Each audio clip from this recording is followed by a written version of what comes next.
యాదాద్రి జిల్లా యాదగిరిగుట్టలో రోడ్డుపై నుండి పోతున్న పామును చూసిన స్థానికుడు పామును పట్టుకుని ట్రేలో వేసి రోడ్డు పక్కన పెట్టాడు.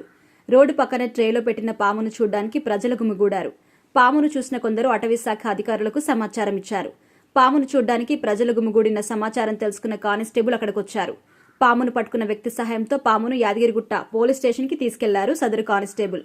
పామును పోలీస్ స్టేషన్కి తీసుకెళ్లారన్న సమాచారం అందుకున్న అటవీశాఖ అధికారులు పోలీస్ స్టేషన్కెళ్లి పామును స్వాధీనం చేసుకుని 2 ముద్దల పాముగా గుర్తించారు. స్వాధీనం చేసుకున్న పాముని దగ్గరలో ఉన్న అడవిలో వదిలిపెడతామని చెప్పారు అటవీశాఖ అధికారులు.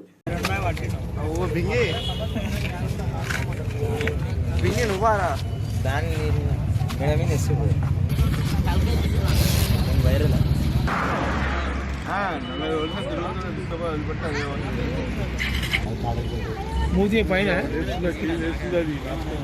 కింద ఉంది అది మూతి.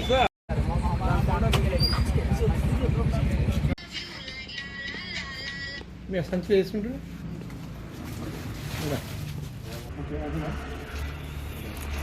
ఒక్క నిమిషం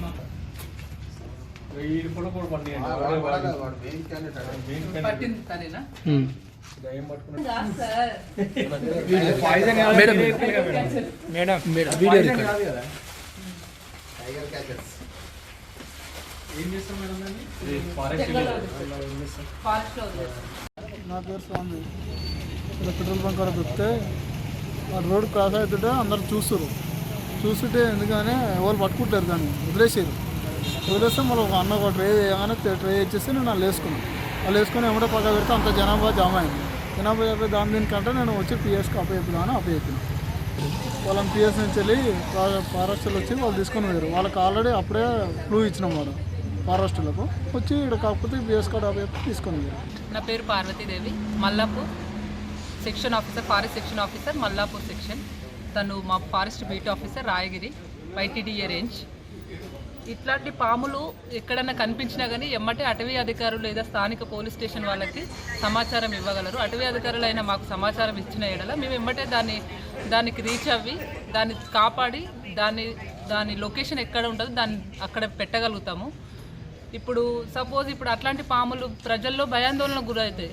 అట్లా స్థానికంగా కనిపించేసరికి ప్రజలు భయపడుతుంటారు. అట్లా వాటిని చంపకుండా ఉండి స్థానిక ఫారెస్ట్ అధికారులకు సమాచారం ఇచ్చిన వల్ల పాములపై ఇప్పుడు అన్నీ చంపుకుంటూ పోతే మనకి ఏముండవు. మనం చూడాల్సింది మన తరం నెక్స్ట్ జనరేషన్కి చూపించేది పాములు, ఇంకో పాములు అంటే ఇట్లా ఉంటాయి అని ఫోన్లో చూపించడం తప్ప రియల్గా చూపెట్టలేము. దేనికుంటే మనది ప్రతిదీ ఫుడ్ చైన్ ఉంటుంది. ప్రతి జీవి ఇంకో జీవి పైన ఆధారపడి ఉంటుంది. దాన్ని బట్టి మనం ఇంకో దాని మీద ఆధారపడితే ఆ పాములు కూడా ఆ పాముల మీద ఆధారపడి ఉంటే పాములు ఆధారపడి ఉంటాయి. దాన్ని బట్టి దేన్నైనా మనం ప్రొటెక్ట్ చేసుకోవాలి, కాపాడుకోవాలి. అటవీ జంతువులైనా ఏదైనా ప్రతిదీ. Thank you.